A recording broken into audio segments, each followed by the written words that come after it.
Hello friends, इस video में हम बात करेंगे एमएस डॉस की कमांड्स यानी कि डॉस कमांड्स के बारे में, और वो भी बिल्कुल स्क्रैच से बेसिक कमांड्स। जो कमांड्स हर एक को आनी चाहिए अगर उसे डॉस के बारे में जानना है या फिर उसको कमांड करना है। तो जो हमारा डॉस होता है, इसका जनरल सा फुल फॉर्म होता है डिस्क ऑपरेटिंग सिस्टम, और इसी का जो कमांड प्रॉम्प्ट होता है, मतलब कि इसकी जो विंडो होती है जहाँ से हम यहाँ पे कमांड टाइप करके और इसके बाकी के जो भी फंक्शंस हैं इन सबको कंट्रोल कर सकते हैं, चेंज कर सकते हैं, मॉडिफाई कर सकते हैं, उसी को हम कमांड प्रॉम्प्ट बोलते हैं। तो अब यहाँ पे कमांड प्रॉम्प्ट को ओपन करने के लिए मैं आपको दो जो है ऑप्शंस बताऊँगी। ठीक है, पहला ऑप्शन है, या तो आप यहाँ पे सर्च बार में जाइए और CMD टाइप कीजिए। उतना लंबा कमांड प्रॉम्प्ट करने की ज़रूरत नहीं है। CMD जैसे ही आप टाइप करेंगे आप देख सकते हैं यहाँ पे आ गया है, इसको आप क्लिक कर दीजिए या एंटर मार दीजिए। तो ये जो है मेरा कमांड प्रॉम्प्ट ओपन हो गया। अभी यहाँ पे मैं इसको क्रॉस कर देती हूँ और आपको दूसरा तरीका फटाफट से बताती हूँ। तो दूसरा तरीका है हमारे कमांड प्रॉम्प्ट को ऑन करने का, दैट इज़ कि विंडो बटन दबाइए और R जो है उसे दबा दीजिए। तो ये आ गया। अब यहाँ पे मैं CMD टाइप करके और ओके कर दूँगी, तो ये जो है मेरा CMD ओपन हो जाएगा। अब इसका सिर्फ एक ही डिसएडवांटेज है कि अगर आप यहाँ से इसको कमांड प्रॉम्प्ट लिखते हैं, CMD टाइप करते हैं, तो यहाँ पे रन एज एडमिनिस्ट्रेटर का ऑप्शन आता है। तो अगर आप एडमिन के तौर पे काम करना चाहते हैं, BCD एडिट और डिस्क पार्ट इस तरह की जो कमांड्स हैं उन पर वर्क करना चाहते हैं, तो आप रन एज एडमिनिस्ट्रेटर दबा सकते हैं। लेकिन अभी हम बेसिक कमांड्स के ऊपर काम करेंगे, इसीलिए हम इस कमांड प्रॉम्प्ट को खोल लेते हैं। तो सबसे पहली कमांड जो मैं आपको बताऊंगी वो है कि एक लोकेशन से दूसरी लोकेशन पे जाने के लिए जो कमांड हम यूज़ करते हैं वो है CD का मतलब चेंज डायरेक्टरी। अगर मैंने यहाँ पे लिख दिया CD और यहाँ पे मैंने ऐसे टाइप कर दिया डेस्कटॉप। अब डेस्कटॉप जब मैं टाइप करूँगी तो मेरे पास ये डेस्कटॉप आ गया। CD का एक और कमांड है, CD करके अगर आपने ऐसे 2 डॉट लगा दिए तो ये जो है एक स्टेप पीछे चले जाएगा। ठीक है, अब ऐसे मैं आपको 2 चीज़ें और दिखाती हूँ।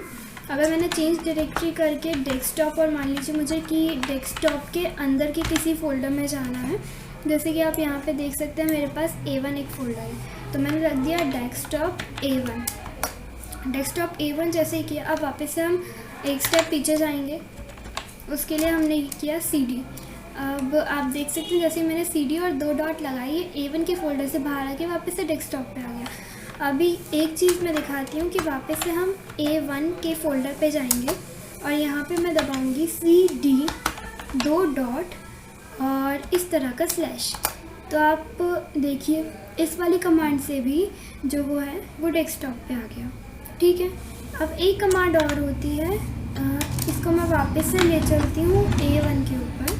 एक कमांड होती है, अगर मैंने CD लिख के इस तरह का एक स्लैश लगा दिया तो ये जो है वो मुझे बेसिक जो मेरी ड्राइव है, ये C ड्राइव जिसमें मैं काम कर रही थी, यानी कि ये जो होता है ये मल्टीपल स्टेप पीछे जाने के लिए होता है। मल्टीपल स्टेप यानी कि अगर ये डेस्कटॉप A1, इसके आगे भी बहुत सारी चीज़ें होती, तो मैं डायरेक्ट जब ये लगाती तो वो मुझे डायरेक्ट कहाँ पहुँचा देता, C वॉल्यूम पे। ठीक है, अब ये तो हो गई। इसके बाद किसकी, चेंज डायरेक्टरी की। अभी इसको टाइम वेस्ट ना करते हुए मैं डायरेक्टली चेंज डायरेक्टरी कर लेती हूँ। चेंज डायरेक्टरी मुझे करना है यूज़र्स, फिर चेंज डायरेक्टरी, और ये जो है 91789 ये बाय डिफ़ॉल्ट मेरे सिस्टम पे एडमिन को रिप्रेजेंट करता है। तो आपके सिस्टम भी यहाँ पे एडमिन हो सकता है, आपका खुद का नाम हो सकता है, जो भी पाथ आपने आपके एनवायरनमेंट वेरिएबल के सेक्शन में सेट किया होगा। ओके, अब इसके बाद मैंने वापस से कर लिया चेंज डायरेक्टरी और डेस्कटॉप। एक और बात, ये जो है इसमें आप चाहे कैप्स लॉक में भी अगर आप डेस्कटॉप लिखेंगे तो भी आप डेस्कटॉप पे पहुंच जाएंगे। ठीक है, अब इसके बाद सिर्फ इसमें फाइल और फोल्डर्स के नाम आपको बिल्कुल वैसे लिखने होते हैं और एक्सटेंशन के जैसे कि आपने सेव किए हैं। बाकी ये जो बाय डिफ़ॉल्ट जो हमारे सिस्टम पे फोल्डर्स होते हैं और जो हमारा डेस्कटॉप होता है, ये सब आप कैपिटल में भी टाइप करेंगे या जो भी कमांड्स हैं उनको अगर आप कैपिटल में भी टाइप करेंगे तो भी वो वर्क करेंगे। जैसे अगर मैंने CD कैपिटल लिख दिया और इसके बाद फिर मैंने A1 टाइप किया तो भी वो मुझे A1 पे पहुंचा देगी, ठीक है। इसके बाद एक छोटी सी कमांड होती है CLS। CLS जो है वो रिप्रेजेंट करता है क्लियर स्क्रीन। जैसे मैंने CLS लिख के एंटर किया तो ये जो मेरी पूरी स्क्रीन है ये खाली हो गई या क्लियर हो गई। अब मैं इसको थोड़ा सा शॉर्ट कर लेती हूँ, क्योंकि अब जैसे मैंने आपको बताया CD करके मैं एक स्टेप पीछे गई। एक स्टेप पीछे जाने के बाद जैसे ही मैं A1 के फोल्डर से बाहर निकली, अब मैं अगर चाहती हूँ कि मैं एक फ़ोल्डर बनाऊँ तो मैं एक फ़ोल्डर दो चीज़ों से बना सकती हूँ, या तो मैं MD लिख दूँ या फिर मैं MKDIR लिख दूँ, ठीक है। अगर मैं MD लिखूँगी और मैंने एक फ़ोल्डर बनाया A2 नाम का, तो वो आपको ये देखिए, ये आपको फ़ोल्डर दिख जाएगा, यहाँ पे A2 नाम का फ़ोल्डर बन चुका है। अब अगर मैं MKDIR कमांड का यूज़ करूँ, दोनों में कोई डिफरेंस नहीं है, आप MD भी यूज़ कर सकते हैं, आप MKDIR भी यूज़ कर सकते हैं। MKDIR करके और M3 बनाऊँ तो ये देखिए, ये इसमें A3 भी बन गया है। अब ऑब्वियसली बात है कि अगर मैं MD लिख के वापस से A2 दबाऊँ तो वो बोलेगा सब डायरेक्टरी और फाइल A2 ऑलरेडी एग्जिस्ट, क्योंकि हमने यहाँ पे A2 ये जो सब डायरेक्टरी हमारी फाइल जो है इसे बना ली थी। अब MD का मतलब होता है मेक डायरेक्टरी और MKDIR का मतलब भी वही होता है, मेक डायरेक्टरी। इन कमांड्स को जब हम यूज़ करते हैं तो हम बाय डिफ़ॉल्ट सिर्फ डायरेक्टरीज बना सकते हैं, यानी कि सिर्फ फोल्डर्स बना सकते हैं, हम फाइल नहीं बना सकते।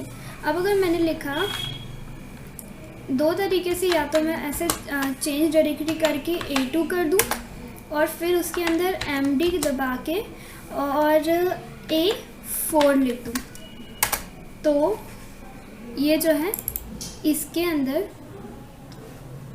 मेरा ये A4 नाम का फ़ोल्डर आ गया। मैंने आपको बताया था कि ये जो MD कमांड होती है ये सिर्फ डायरेक्टरी को बनाती है, ठीक है, ये हमारी सिर्फ डायरेक्टरी को बनाती है। अब इस तरह से मैं A2 के अंदर बना सकती हूँ, और अगर मैं चाहती हूँ कि मैं इस तरह से ना बनाऊँ तो मैं वापस से मेरे डेस्कटॉप वाले फ़ोल्डर पे जाऊँगी। इस डेस्कटॉप वाले फ़ोल्डर पे जाके अब मैं लिखूँगी MD का मतलब मेक डायरेक्टरी, और मुझे ये डायरेक्टरी कहाँ पे बनानी है, A2 के अंदर। तो अगर मैं चाहती हूँ कि A2 के अंदर बने तो मैं इस तरह से लिखूँगी A2, इसके बाद वापस से एक स्लैश यानी कि एक बैक स्लैश, और उसके बाद मैं लिख दूँगी A और 4। इतना लिखते ही अब उसने बोल दिया कि एक सब डायरेक्टरी जो है या फाइल जो है A2 के अंदर A4 नाम की ऑलरेडी एग्जिस्ट करती है, तो कोई बात नहीं, हम इस बार A4 की जगह A5 बना देते हैं। अब जब हमने ये किया तो हमारा A2 के अंदर A5 नाम की फ़ोल्डर अपने आप बन गई। अब यहाँ पे एक चीज़ नोटिस की होगी कि मैंने जितनी भी बार किया है ये A4 A5 नाम का फ़ोल्डर बना है, टेक्स्ट फाइल नहीं बनी है, ठीक है। अब टेक्स्ट फाइल जो बनाने के लिए, कोई सी भी तरह की फाइल बनाने के लिए कमांड क्या होती है, टाइप। सबसे पहले मैं इसको चेंज डायरेक्टरी कर लेती हूँ, चेंज डायरेक्टरी और A2, ठीक है। अब मैं A2 में आ गई। इसके बाद मेरे को फाइल बनानी है तो मैं यहाँ लिखूँगी टाइप नल, NUL नल, ग्रेटर देन का साइन लगाऊंगी। इसके बाद जो भी आपको फाइल नेम लगाना है आप कोई भी उसको फाइल नेम दे सकते हैं, जैसे कि मेरे पास A4 A5 ऑलरेडी है तो मैं यहाँ पे A6 दे देती हूँ, A6, और मुझे टाइप चाहिए TXT, ठीक है।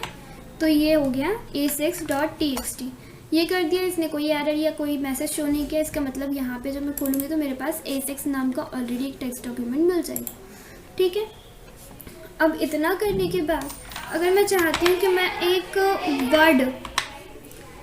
वर्ड एक्सटेंशन के साथ या एक वर्ड फाइल बनाऊँ, तो मैंने नल, टाइप नल, वही कमांड है, बस यहाँ पे फ़र्क क्या आएगा, A7.docx, ठीक है।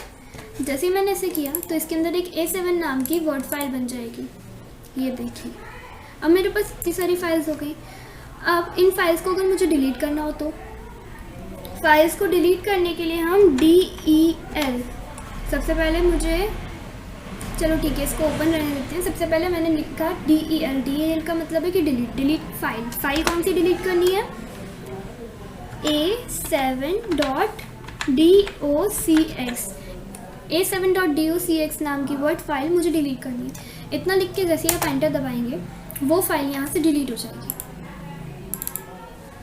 ये देखिए। अब इसके बाद जैसे ही आपने वापस से, अगर आपको यहाँ से देखिए, यहाँ से A7 की डॉक फाइल कैंसिल हो गई। अब आप चाहते हैं कि ये A6 नाम की फ़ाइल भी आप हटा दें, तो जैसे ही आप हटाने के लिए इसको दबाएंगे, आपको लगाना होगा DEL A6.txt। जैसे ही आप इतना करके एंटर दबाएंगे, आपकी जो A6.txt नाम की फ़ाइल है वो भी यहाँ से डिलीट हो जाएगी। अब आप फोल्डर को ऐसी सेम मेथड से डिलीट नहीं कर सकते। फोल्डर को डिलीट करने के लिए अब मैं आपको ये भी करके बता देती हूँ। अगर आप A4 इस तरह का दबाएंगे तो ये पूछेगा कि आपको, यहाँ पे स्टार का मतलब है सारी, वो आपसे पूछेगा कि डेस्कटॉप के अंदर A2 नाम का जो फोल्डर है उसमें जो A4 नाम का फोल्डर है उसके अंदर की सारी फाइल आपको डिलीट करनी है। तो बाय डिफ़ॉल्ट यहाँ पे हमने सिर्फ A4 का फोल्डर बनाया था, A4 के अंदर कोई फाइल ही नहीं लगाई थी जो वो डिलीट करेगा। अगर हम यहाँ पे Y लिखें या यानी कि यस करें या नो करें तो कोई फ़र्क नहीं पड़ेगा, मैंने यह कर दिया। लेकिन इसके बाद भी आप देखोगे कि ये फ़ोल्डर यहाँ से डिलीट नहीं होगा। ये फ़ोल्डर इसलिए डिलीट नहीं होगा क्योंकि ये कोई फ़ाइल नहीं है जो डिलीट हो। इस फोल्डर को डिलीट करने के लिए ये एक डायरेक्टरी हमने बनाई थी, यानी कि एक फ़ोल्डर बनाया था, तो इसको डिलीट करने के लिए हमें कमांड लगानी पड़ेगी RMDIR, यानी कि रिमूव डायरेक्टरी। अब रिमूव डायरेक्टरी करने के बाद आप यहाँ पे इसको नाम दोगे A4। मैंने कहा कि A4 नाम की डायरेक्टरी को रिमूव कर दो। इतना करने के बाद यहाँ से A4 नाम की फ़ाइल डिलीट हो जाएगी। ठीक है, अब देखो, जैसे ही मैंने इतना किया, मैं चाहती हूँ कि इसके अंदर का जो A5 नाम का फ़ोल्डर है वो भी डिलीट हो जाए। इसको भी एंटर कर दिया। Alt और टैब की मदद से मैं यहाँ पे स्विच कर रही हूँ, आप भी सेम कर सकते हैं। यहाँ से मेरा A5 नाम का फ़ोल्डर भी डिलीट हो गया। अब इतना करने के बाद मैं चाहती हूँ कि इस A2 को भी डिलीट कर दूँ। रिमूव डायरेक्टरी और A2। अब इसको आप या तो ऐसे लिख सकते हैं या फिर कमांड प्रॉम्प्ट में या फिर किसी भी शेल प्रॉम्प्ट में आपका इस तरह का फीचर होता है। आप जब अप बटन दबाएंगे तो ये पहले की कमांड आ जाएगी और इस तरह से आपकी जितनी भी कमांड आपने पहले टाइप की होंगी वो आ जाएगी। तो इतनी मेहनत ना करते हुए हमने डायरेक्ट इसको कॉपी कर लिया और यहाँ पे मैंने RM A5 और A2 click. The system can not find the file specified. System नहीं ढूंढ पा रहा है जो भी मैंने फाइल स्पेसिफाई की है। तो वो कब ढूंढेगा? जब मैं यहाँ से A2 को डिलीट कर दूँगी। अब A2 डिलीट हो गया, इस फोल्डर से मैं बाहर आऊँगी क्योंकि A2 के अंदर कोई और A2 तो है ही नहीं, इसलिए मैं यहाँ से बाहर आऊँगी CD। इतना करते ही जब मैं वापस से कमांड लिखूँगी RMDIR A2, तो इस बार वो यहाँ से उसने A2 फोल्डर को डिलीट कर दिया। अब मैं चाहती हूँ ये ब्लैंक A3 का फोल्डर भी डिलीट हो जाए, तो मैंने यहाँ पे वापस से अप बटन दबा के और RMDIR A3 कर दिया, तो ये यहाँ से A3 फाइल भी मेरी हट गई। ठीक है, वापस से मैं एक बार क्लियर स्क्रीन कर देती हूँ। क्लियर स्क्रीन मैंने यहाँ पे कर दी। अब मैं क्या चाह रही हूँ कि मैंने अभी तक कितनी कमांड ले ली, मैंने अभी तक देख लिया, क्लियर स्क्रीन देख लिया, मैंने चेंज डायरेक्टरी देख लिया, स्टेप बाय स्टेप और मल्टीपल स्टेप में कैसे स्टेप बैक करना है वो भी मैंने देख लिया, मेरे को डायरेक्टरी कैसे बनानी है वो भी देख लिया, और रिमूव कैसे करनी है वो भी देख लिया, फ़ाइल कैसे बनानी है वो भी देख लिया, और फाइल को डिलीट कैसे करना है वो भी देख लिया। अब हम क्या करेंगे, अब हम देखेंगे कि कंटेंट को मूव कैसे करना है। सबसे पहले मैंने डेस्कटॉप फोल्डर पे एक डायरेक्टरी बनाई, वापस A2 नाम की बना देती हूँ। A2 नाम का मैंने एक फ़ोल्डर बना लिया। अभी ये फ़ोल्डर जो है खाली है। अब मैं चाहती हूँ कि मैं इन सब को इसमें पहुँचा दूँ। तो एक चीज़ तो है मैं कि इसको ऐसे ड्रैग एंड ड्रॉप करके कर दूँ, ठीक है। लेकिन अभी मैं क्या कमांड प्रॉम्प्ट का यूज़ करके इसको करना चाहती हूँ। तो कमांड प्रॉम्प्ट का यूज़ करके मैं कैसे करूँगी, यहाँ पे मैं लिखूँगी मूव, इसके बाद इन्वर्टेड क्वाड्स। इन्वर्टेड क्वाड्स में या इन्वर्टेड कॉमास में आप जिस फाइल को मूव करना चाहते हो आप वो लिखोगे। यहाँ पे आप देख सकते हो बैक1 नाम की जो इमेज है वो, इसका बाय डिफ़ॉल्ट जो मेरा एक्सटेंशन है वो JPG फॉर्मेट है, तो मैं यहाँ पे JPG लिखूँगी। आपको एक्सटेंशन बहुत ज़्यादा ज़रूरी है। अगर आप एक्सटेंशन नहीं लगाओगे ना, तो मैं दिखाती हूँ पहले इसको करके कि एक्सटेंशन ना लगाने पे क्या होगा। तो पहली चीज़ यहाँ पे वो फाइल आएगी जिसको आप मूव करना चाहते हो, यहाँ पे वो फाइल आएगी या वो फोल्डर आएगा जहाँ पे आप इसको मूव करना चाहते हो। तो मैं ऐसा लिख दूँगी A2 file can not find the file specified. तो मैंने आपको पहले बोला था कि बैक1 जो है इसमें एक्सटेंशन लगाना बहुत ज़्यादा ज़रूरी है। बैक1 नाम का कोई फ़ोल्डर यहाँ है ही नहीं जो A2 फोल्डर के अंदर जाएगा, इसलिए आप जब भी इसको लिखोगे तो आपको इसका एक्सटेंशन ज़रूर लगाना पड़ेगा कि कमांड प्रॉम्प्ट जो है वो रियलाइज़ करे कि ये कौन सी फाइल है। यहाँ पे जब मैं यहाँ पे JPG लगाऊंगी और फिर यहाँ पे वापस से एंटर करूँगी तो ये 1 फाइल मूव, और यहाँ पे अभी ये वाला फ़ोल्डर भी जो है वो ब्लैंक नहीं है, इसमें 2 फाइल्स हैं, दो इमेजेस हैं, JPG फाइल्स हैं, ठीक है। इसी तरह से अगर मुझे ऐसे करना है कि move back to 1 file moved, और इस तरह से मैं मेरी तीसरी फाइल बैक3 को भी इसमें इंपोर्ट कर दूँगी, करके एंटर दबाया, 1 फाइल मूव, तीनों फाइल इसके अंदर चली गई। यहाँ से देख लो 1 2 3, और ये जो मैंने ड्रैग एंड ड्रॉप करके डाली थी वो चली गई है, ठीक है। इतना क्लियर। फाइल कैसे मूव करनी है वो आ गया। अगर मुझे फाइल वापस से मूव करनी है तो या तो मैं चेंज डायरेक्टरी करूँ और A2 करूँ और फिर इस फोल्डर में जाके इस फोल्डर से डेस्कटॉप में मूव करूँ, पर इतना ना करके मैं डायरेक्टली लिख दूँगी मूव back3.apg। अभी मैं back3.apg नहीं कर सकती क्योंकि मैं डेस्कटॉप पे हूँ। डेस्कटॉप पे यहाँ डायरेक्टली कोई back3.gpg नहीं है। अब back3.gpg जो है वो मेरे A2 फोल्डर के अंदर है, तो मेरे को लिखना पड़ेगा A2 और यहाँ पे स्लैश। इसका मतलब है कि A2 के अंदर बैक स्लैश इसलिए लगाया क्योंकि A2 फोल्डर के अंदर जो back3.jpg इमेज है उसको मैं कहाँ कर, एक सेकेंड मैंने यहाँ डिलीट कर दिया इसको, उसको मैं कहाँ ट्रांसफ़र कर दूँ, डेस्कटॉप पे ट्रांसफ़र कर दूँ। एंटर दबाऊँगी तो यहाँ से वो जो इमेज है वो डेस्कटॉप पे आ गई, ठीक है। अब डेस्कटॉप पे तो आ गई, पर बाय डिफ़ॉल्ट ये क्या हुआ, इसका नाम डेस्कटॉप हो गया, इसका नाम डेस्कटॉप हो गया। इसको मैंने खोला तो इसको मैं पेंट में खोल लेती हूँ, जल्दी खुल जाएगी। पेंट में खुल गई ये, और इसका नाम था back3.jpg। अब मुझे वापस मेरा नाम चेंज करना है तो मैं रीनेम करूँगी। रीनेम करने के बाद आप वो फाइल लिखेंगे जो आपको, जिसका नाम चेंज करना है, ठीक है। desktop.jpg लिखना मत भूलना वरना वो मैसेज शो करेगा। इसके बाद इन्वर्टेड कोट्स, और इसका नाम मुझे वापस से क्या करना है, back3.jpg। अब देखो यहाँ पे मेरे पास डेस्कटॉप है, ठीक है। अब डेस्कटॉप लिखा हुआ है ये, जैसे मैं यहाँ पे एंटर क्लिक करूँगी, एंटर हिट करूँगी, वैसे ही देखना कि क्या होगा। The system can't find the file specific. वो फाइल स्पेसिफिक इसलिए नहीं पहुँचा पा रहा है क्योंकि यहाँ पे इसका नाम डेस्कटॉप है और ये ब्लैंक फॉर्मेट में है। तो मैं यहाँ आके JPG को हटा देती हूँ, एंटर। इसका नाम वापस से back3 हो गया, वापस से इमेज फॉर्मेट में आ गई। अब एक तरह ये भी है कि देखो मूव किया मैंने लिखा मूव करने के बाद कि A2 नाम के फोल्डर के अंदर जो back2 नाम की फाइल है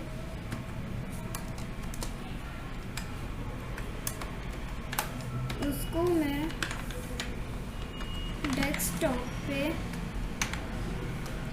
कॉपी कर दूं और उसका मैं नाम लगा दूं वापस से back2 system can't find. Okay, ये लिख दिया, ठीक है तो डेस्कटॉप ही।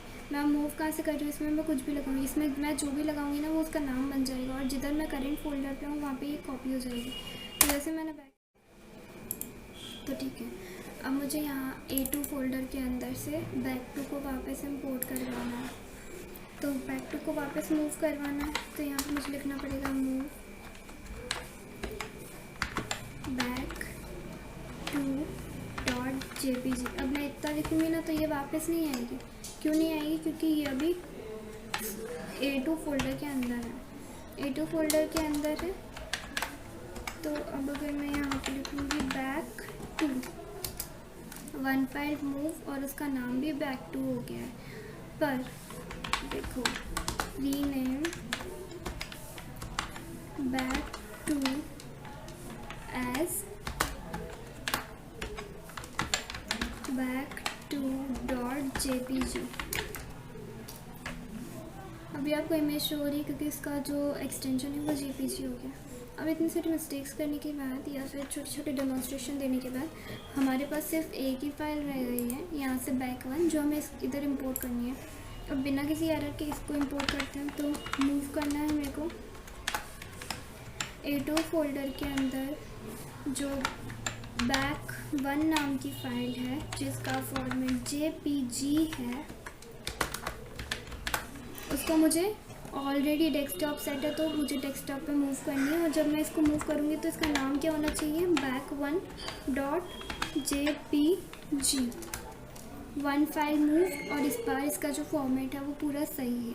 तो आपने देखा जो हमारी एक्सटेंशंस है वो कितनी ज़्यादा इम्पॉर्टेंट होती है, प्लस जिस करेंट डायरेक्टरी में आप हो वो वहीं पे उसको मूव करेगा। यहाँ पे मूव स्टार जैसी कुछ कमांड काम नहीं करती फ़िलहाल, तो मुझे कोई ध्यान में भी नहीं आ रही है, बट बेसिक कमांड आपको मूव करने के लिए ये है। अब एक तो आपने ये कर लिया, ठीक है। इतना करने के बाद एक जो लास्ट कमांड बचती है बेसिक्स के अंदर वो है एक्स कॉपी।